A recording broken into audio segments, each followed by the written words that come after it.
Namaskar everybody and welcome to the Gita Satsang for today. Let's start with the Prarthana. By the Guru's grace and the will of Sri Krishna, we have all assembled for this Gita Satsang. May we have their guidance to be able to learn and adopt the things which will help us to grow spiritually. Let's chant the shlokas. Vasudeva Sutam Devam Kamsa Chanuramardanam Devaki Paramanandam Krishnam Vande Jagadgurum कृष्णाय वासुदेवाय हरये परमात्मने प्रणतः क्लेशनाशाय गोविन्दाय नमो नमः। नमोऽस्तु ते व्यासविशालबुद्धे पुल्लारविन्दाय तपत्रनेत्र येन त्वया भारततैलपूर्णः प्रज्वालितो ज्ञानमयप्रदीपः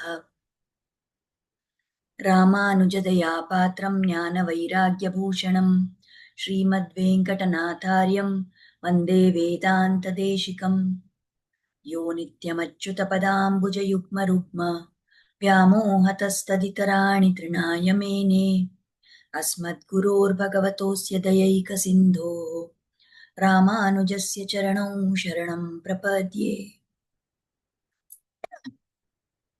So with prayers at the lotus feet of the Acharyas, let us go to our topic for today.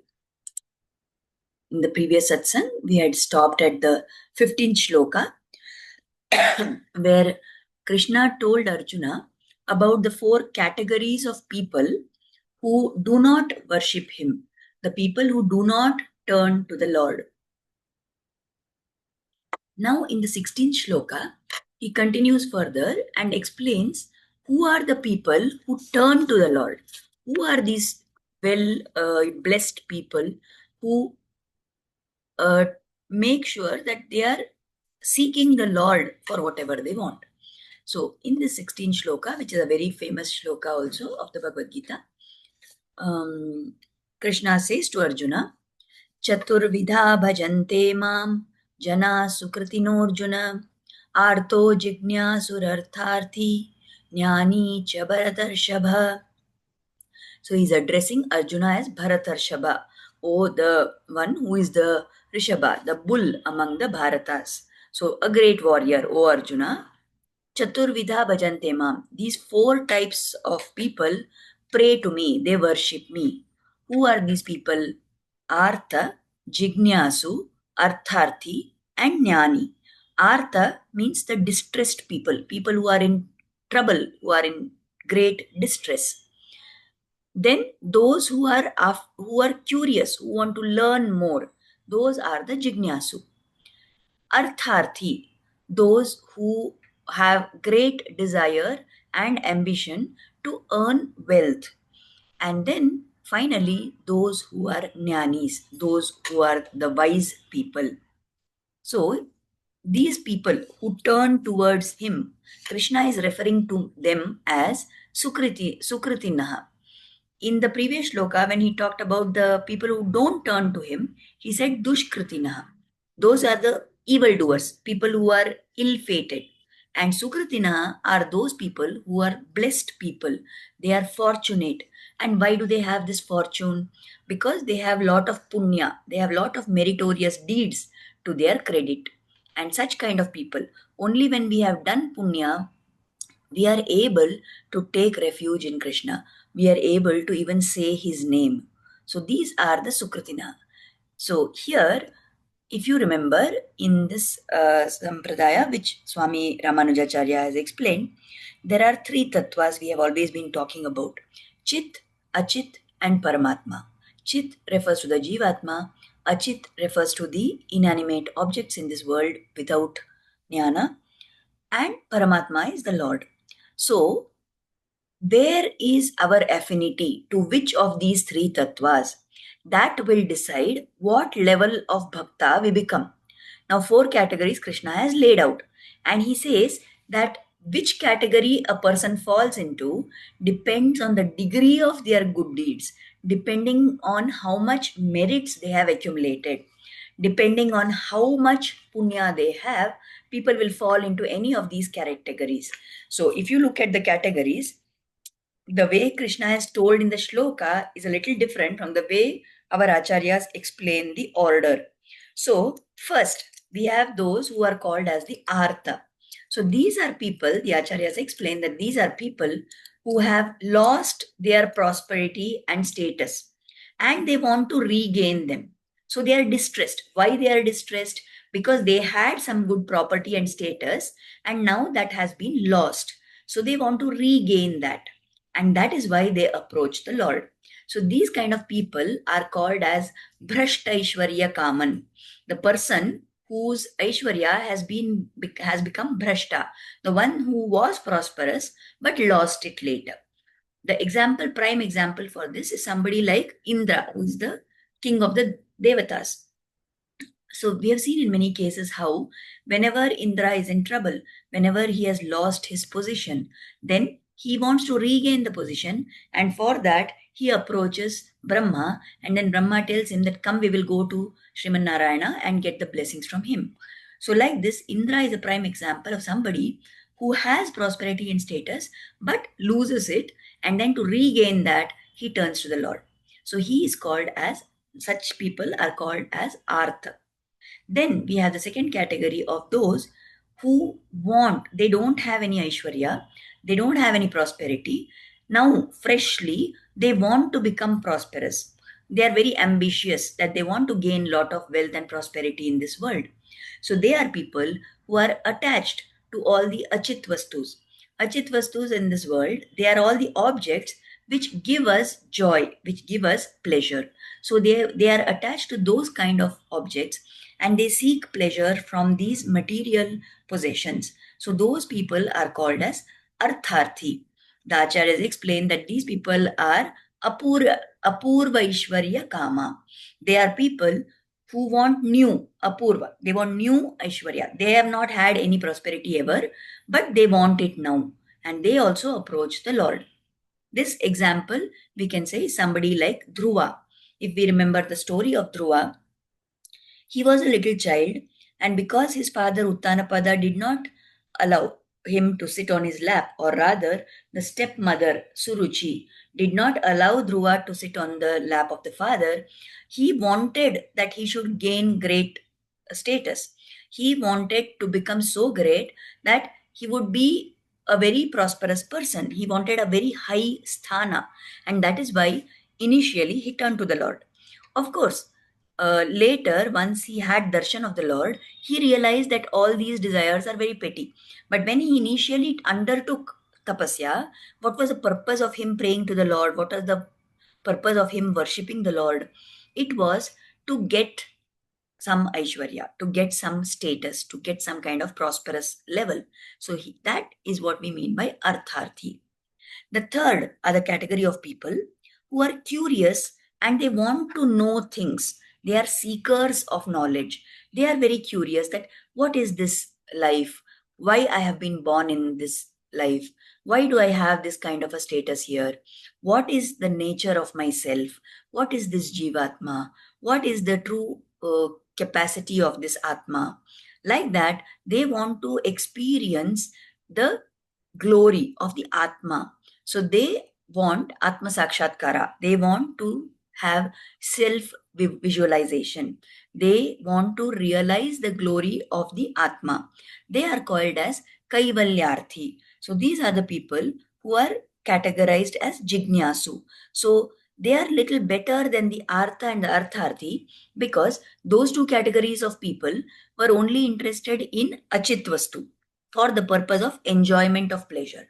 Now, this person who is a Jignasu has started seeking knowledge about Chit Tattva, about the Jivatma. So they are higher than the Artha and Artharthi. So that is whom we call as Jignasu. However, even the Jignasu, he has some limitation. His objective is Atma Sakshatkara. This ability to enjoy the Ananda, the bliss which is coming from the Atma, is no doubt far, far higher level of happiness compared to enjoying material pleasures. But still, if you are only going to stay stuck up with experiencing of the Atma and that pleasure, then that is still an inferior pleasure. The supreme pleasure in this world, the greatest ananda in the universe, comes when we realize that we are subservient to the Lord and we constantly perform service to Him in eternally in His presence in Sri Vaikunta. So, those people who are belonging to the highest category, whom the Lord calls as Jnani. What is the meaning of this Jnani? Is it that they have a lot of knowledge about things in this world? That may or may not be there. But they have the Jnana. What Jnana do they have? That the Lord Himself, the Paramatma alone, is the supreme goal of this human existence. That we've been given the human form in order to do sadhana, in order to do our seva, and to reach a stage where we never have to be separated from the Lord ever. These kind of people are those who want only the Lord. He alone is their supreme goal. They have understood what is the truth of this human existence. That is why they are called as jnanis. They are the wise people. And the acharyas call these people as Bhagaval Labharti. All the labha they want, all the benefit they want, what prosperity are they seeking? They are seeking Sanidhya of the Lord. They are seeking to have constant experience of the pleasure which comes from experiencing the Lord's pleasure. So these category of people are called as the Jnani. So Prahlada is a prime example of somebody who belongs to this category of Jnani.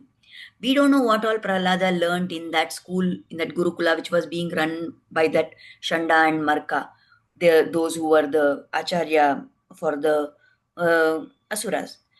Whether he learned other things or not, he had knowledge right from the time when he was born. He had this as his goal. What? To worship the Lord constantly, to only have constant presence, remembrance of the Lord. So he belongs to this category of jnanis. Similarly, great saints, the Alvars, for example. Then we have examples of so many bhaktas of the Lord, whether it is the saints of Maharashtra, Tukaram, Eknath, or it is Mirabai, anybody whom we see, or the Alvars of Tamil Nadu. All these people, what was their purpose in life? They sought union with the Lord. They sought to constantly be with the Lord. So that category of people, those types of people are known as the jnanis. So here we can very clearly see that this is an increasing order of bhakti. There is somebody who is artha, who is in distress, and to take away his distress, he turns to the Lord. Then there is somebody who is the artharthi, who wants to gain material prosperity, and therefore he turns to the Lord.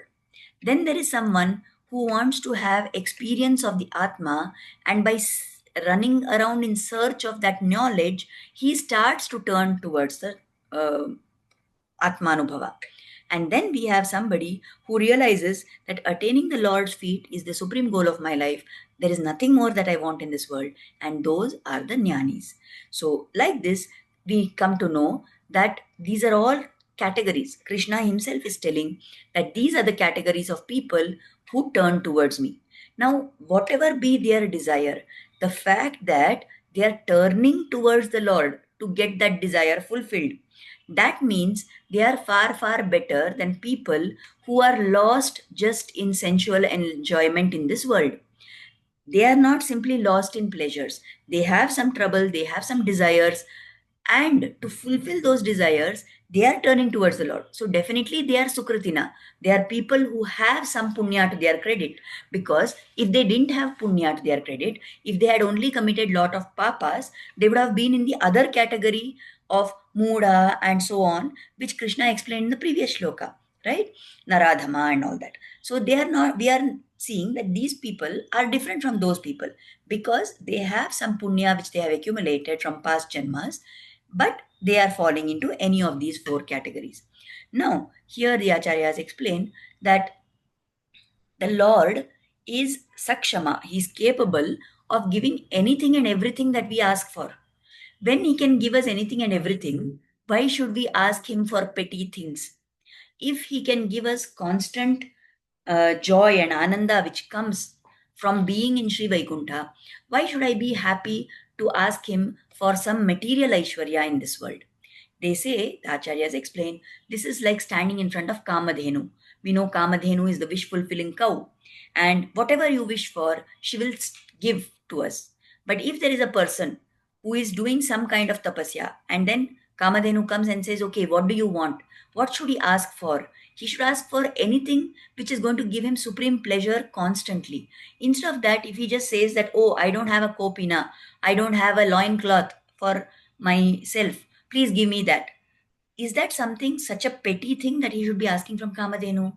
Like that, if we ask the Lord to solve our worldly problems, to give us good health, or to give us pleasure, or to give us wealth and prosperity, or to give us fame and power and status and all these things, it is like asking Kamadhenu for a kopina.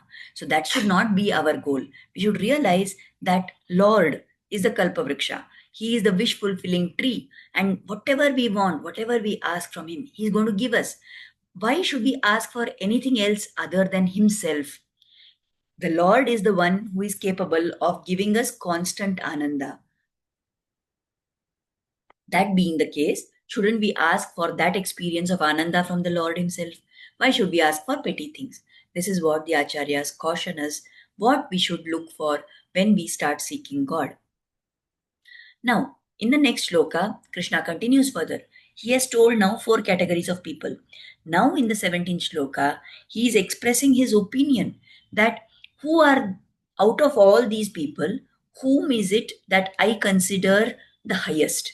In my opinion, who is the best among these? That is what he's going to tell in the 17th shloka. So he continues, Tesham jnani nityayukta eka bhaktir vishishyate प्रियो हि ज्ञानिनोत्यर्थम aham sacha mama priyaha. So he says, out of all these, Tesham, out of all these, the Jnani, the wise, this wise person, the Jnani, is the one who is very much the highest, the topmost among all these four categories of people. Why? Because he is Eka Bhaktir Vishishyate. He is ever Nitya Yukta, ever steadfast and always devoted to me. To whom? To Krishna himself. And he says, for these people, I am inexpressibly dear. I am very, very, very dear to these wise people. And they are also dear to me. So he says, they have so much affection for me that they cannot express that.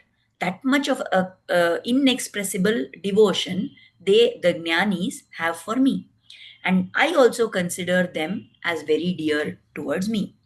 Now, he is qualifying the love and affection that the devotees have for the Lord and what he has for the devotees. And if you see this wording that the Lord has used, there is a small subtle difference here. He says, I am very, very, very dear to them, so much that it cannot be expressed. They are dear to me. So he can say that they are dear to me, and he is able to express what he thinks of them, but they are not able to express. They are having so much affection. So here he's clearly demarcating and saying that whatever affection my devotees have for me is much, much, much more than what I have for them. What is the secret behind this statement of Krishna? That our acharyas explain here. Why this jnani is considered foremost among all the types of devotees? Because constantly, single mindedly, he is attached only to Krishna. Such a jnani has no desire for anything in this world. All his attention, all his attachment is only to Krishna. All the other three categories of people that we saw, the Artha, Artharthi, and Jignasu, they are focused on what is their object of desire. And they do devotion because they want to attain that desire. If you look at the Artha and Artharthi, they want wealth, they want prosperity. So that is the object of their desire. For the Kaivalyarthi, for the Jignasu, the object of desire is Atmanubhava. But for the Jnani, the object of desire is the Lord himself. So they are considered as the most supreme among all the devotees. Now, as I said, the Lord says, the Jnani finds me inexpressibly dear, and the Jnani is dear to me. So he's trying to imply that whatever love the Jnani has for the Lord is much, much, much more than what the love the Lord feels for the Jnani. However, our acharyas caution us here that we must understand the implied meaning of this. Is it true that what love we feel for the Lord is more than what the Lord feels for us? Definitely not. But this is the way in which the Lord expresses his love for the devotees. He feels that he is inferior in love to the devotee.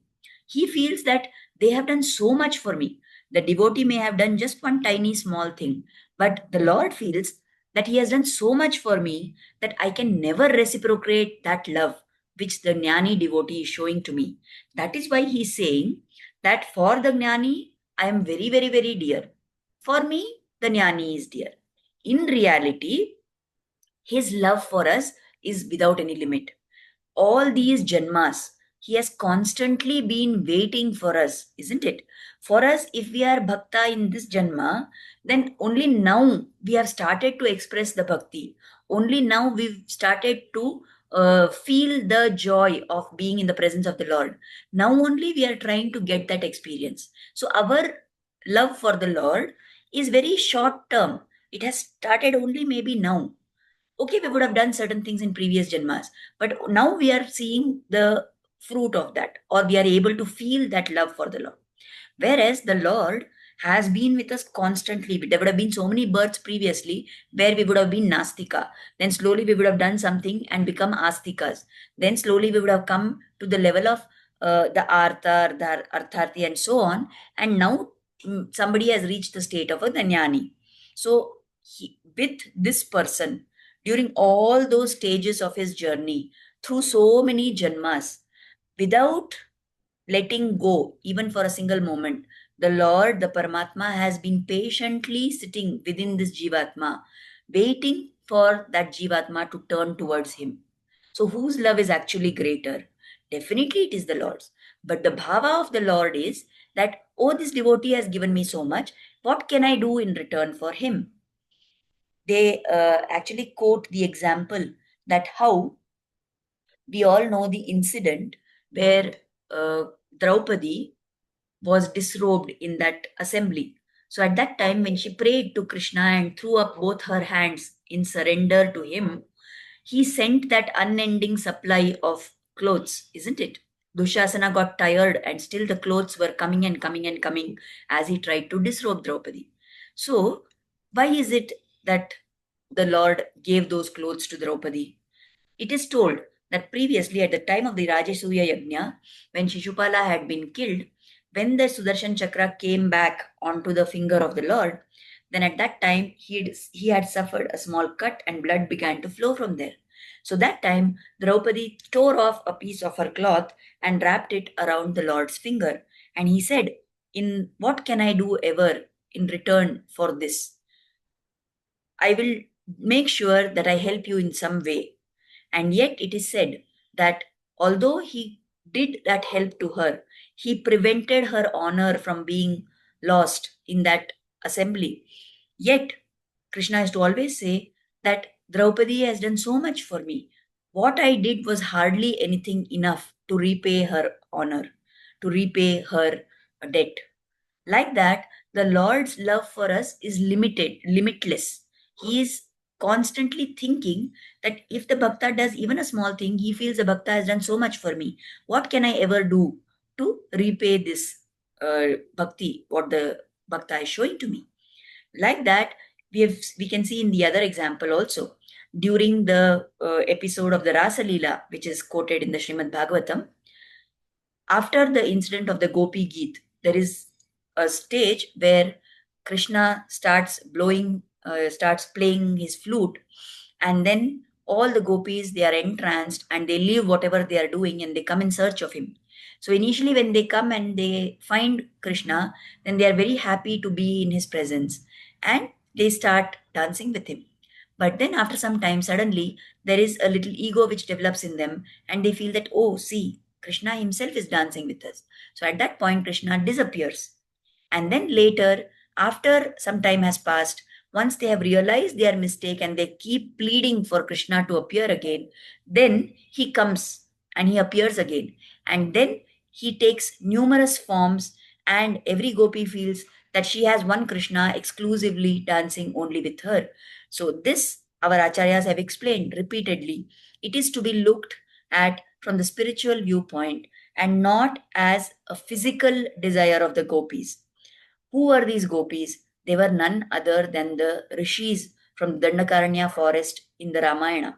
They were none other than all the devatas who wanted to experience the pleasure of being in the company of the Lord.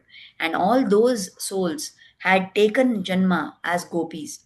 So here, when the Lord danced with them, when we say Rasa Leela, it is nothing but the ecstasy of the spiritual union of the devotee with the Lord. So when this event happened, at the end of that, when once Krishna appears and starts dancing with the gopis, he says to them in the Gopi Gita later part, he says, "Oh dear gopis, you have done such great service for me. You have given up all your connection with people in this world. You have broken all those domestic ties and you have come rushing to me. So, whatever you have done, I can never repay my debt to you." So, that is the bhava of the Lord constantly. His love for us is immense. So, it is only His way of saying that the Jnani's love for me is very, very much, and my love for them comparatively feels as if it is lesser in intensity. But that is what we need to understand. Another example that here the Acharya's quote is that during in the Ramayana we see that when the Vanaras and Rama and Lakshmana were near the Setu, they had just built the bridge and they had crossed over to the other side.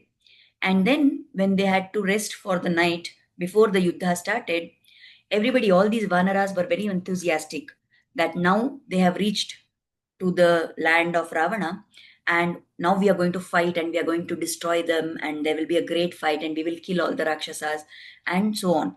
So, at that time, when they were resting that night, the Vanaras said that, oh, we will all take turns. We will make sure that we are protecting Rama.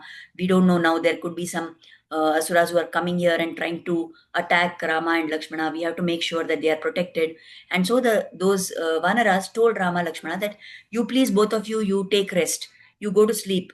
We will make sure that, everybody is safe and we will protect you. We will make sure that these Rakshasas, these Asuras can't do anything to us. So when they did that, Rama and Lakshmana, they smiled. They said, yes, okay, fine. And so they went and they were resting. Of course, we know Lakshmana never slept in all those years, but Rama went to sleep for some time. After some time, what happened as the night grew deeper and deeper, suddenly all these Vanaras, one by one, they got tired. The ones who were already sleeping were not able to wake up, and the ones who were guarding, who had taken their turn of guarding, they started feeling sleepy. And there came a point when all those Vanaras were fully asleep. At that time, it was Rama and Lakshmana who went around those Vanaras and they made sure that they protected the Vanaras. So, superficially, it seems to us as if the Vanaras were protecting Rama and Lakshmana. But who was the real protector? It was Rama who protected all of them. So, like this, always the Lord is having far, far more concern for the devotee. He has far more attachment to the devotee as compared to what the devotee has for the Lord. But out of his greatness, out of his magnanimity, the Lord says that the devotee has so much love for me that I can never pay that back. I can never reciprocate that. So, this is something we need to understand.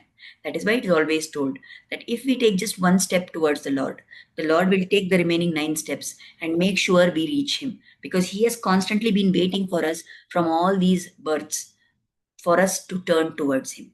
So, that is what we need to understand from this. That is why Krishna is saying that out of all the bhaktas, all the 4 categories of bhaktas, it is the jnani who is most dear to me.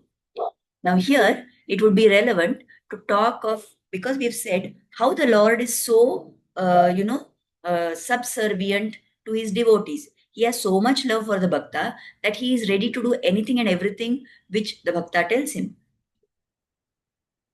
There are many, many examples for that. But one very vivid example is that of this Lord who is present in one of the temples in Kanchipuram, called as Yathoktakari Perumal.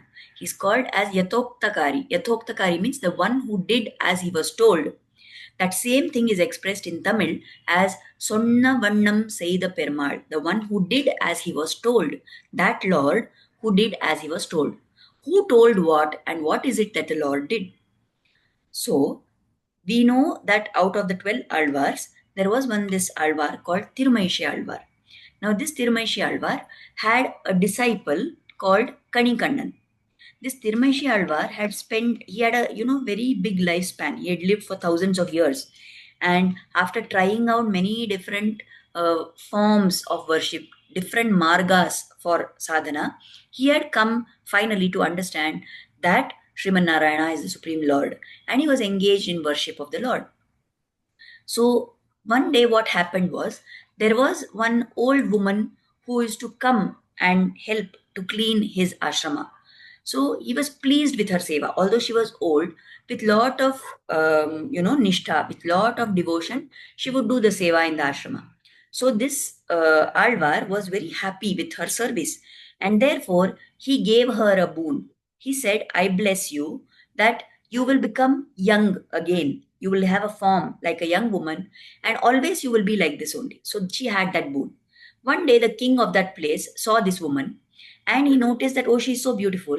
So he made her his wife. Now, as the years passed, the king noticed that he was growing older, but his wife was not aging at all. So he asked her, "What is the secret? I am becoming older. I can notice that my appearance is becoming older, but you are just as young and fresh as you were when I married you. What is the secret for that?" So she tells him that the reason why I have this youth, everlasting youth, is because of the blessings of this Tirmaishi Alvar. So this king now has a desire that he also wants to get that boon from the Alvar. So what he does is he one day sees that this disciple of Tirumaishi Alvar called Kanikannan was passing by. So he calls that Kanikannan and says, "Please go and tell your Alvar, tell your Guru that I want like this a boon from him. Tell him to come here to my court and I to grant me the boon which I'm asking." So that's so arrogant of the king, isn't it? So he asks like that. For that, he tells Kanikandan that. Now what happens? Kanikandan says, "My uh, guru is definitely not going to do any such thing." So the king threatens him and he says, "Don't you know how great I am? Don't you know how powerful I am? I can do anything that I want. I can make anybody do anything that I want." So this Kanikandan says, "No, my guru will never do anything for any human being. He only does whatever he does as seva to the Lord. That's all that he knows. He will never sing the glories and praises or, be praising any ordinary person." So the king gets very angry and he says, "Okay, fine. If your guru won't do that, then you only do it. Why don't you sing my glory? You know how powerful I am. You know how glorious I am. You sing my glories now," he says. So Kanikandan says, "No, just like my guru doesn't do it, I will also not do that. All my words are reserved only for my guru. I will only praise my guru and nobody else in this world." So the king gets very angry and he says, "If that is what is you're stubbornly saying this and you're not going to sing my praises, then I'm banishing you from my kingdom. You have to go away from my kingdom. Go away at once," he says.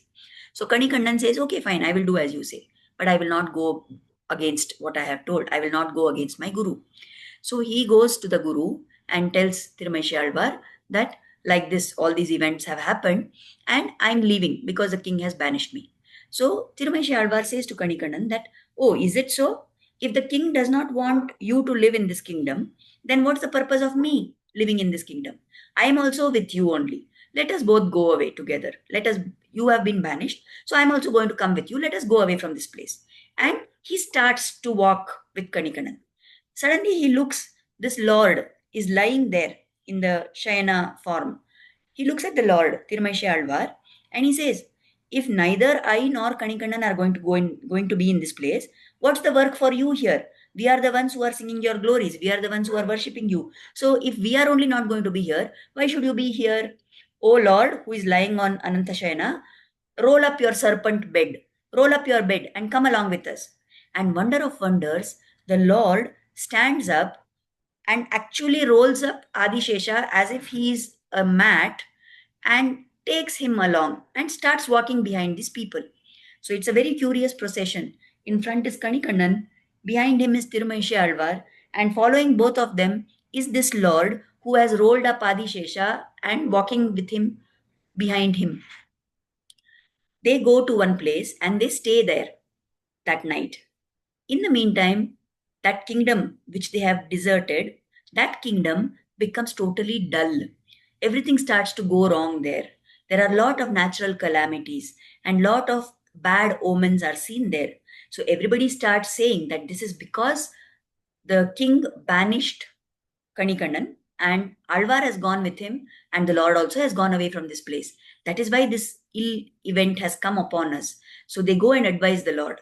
They go and advise the king. And the king realizes his mistake. He goes to that place where these people are and he begs forgiveness from them and says, please come back. I have understood my mistake and I apologize to you. Without you, without the Lord, without Tirumaishi Alvar, without Kanikannan, my entire land has lost all its glory. So you please come back. So the minute he says that, we know how the heart of the great Acharyas and Alvars is. They are so benevolent. So as soon as the king apologizes, then Tirumaishi says to Kanikannan, come, let us go back. And then he turns to the Lord, who had gone there and was lying on his serpent bed in that place. He turns to the Lord and says, oh, Lord, now the king has come and we are going back. So what is the work for you here? Come along with us. So it is said that again the Lord rolled up that Adishesha and walking along with him, the Lord followed Tirumaishi Alvar and came back to this place in Kanchipuram. Because the Lord did as the Bhakta told him, he is called Yathoktakari. As somebody has told, as per the Ukti as per the words of the Bhakta, he has behaved. So that is why he is called Yathoktakari Perumal. He is called Sonna Vannam Seida Perumal, the one who did as he was bidden to do. And it is said, if you observe this picture that I have put here of this Yathoktakari Lord, if you observe, normally we see that in the Shayana form, in that reclining form, always the Lord is lying on his right side.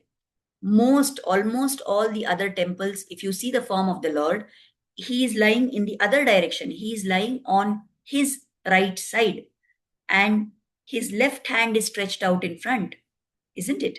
But here it is said that there was so much confusion about this going and coming back. And in all that confusion, in all that hurry-burry, the Lord came and he lay down in this way. He lay down in the opposite direction.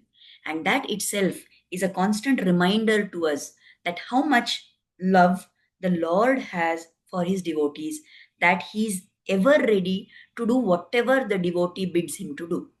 So now you tell, exactly, if we think and see, isn't this statement of the Lord wrong in this shloka that we saw today? He says that the jnani feels that I am inexpressibly dear, and to me, the jnani is dear. But the reality is the exact opposite. Whatever little love we may show to the Lord is saying, I can never reciprocate that. But in reality, the Lord is so full of limitless love for us that we can never do anything to repay back that rina that we have, that love that the Lord has showered on us. We can never give it back to him. We can never reciprocate that. Anything that we do, whether we are offering him worship, whether we are doing yajnas, we are doing dana, we are doing tapas, whatever it may be, it is just a small attempt on our part to repay, to reciprocate all the love which the Lord has constantly been showering on us. So on that note, we come to the end of our topic for today. Let us offer Kritagnyata, gratitude at the lotus feet of Sri Krishna and Guru. Let us beg that they will bless us with this awareness that how great is the karuna of the Lord on us, how great is the preeti that the Lord is showering on us. And let that motivate us, let that realization motivate us to increase the intensity of our sadhana. So we will meet again next Friday as usual. Namaskar. One note I would like to add here, that all of us, we are familiar. There was Chudamani Mami, a very elderly sadhaka who was with us in our group, and constantly she would engage, she would attend the satsangs, and she was expressing her gratitude for all the classes we were having. She attained the Acharya's lotus feet this week, and we are going to miss her presence, but let us pray that her Atma gets Sadgati, and that she continues to have this eternal union, eternal joy of being in service to the Lord at Sri Vaikuntha. Thank you, everybody, for attending today, and we will meet again next Friday. Namaskar.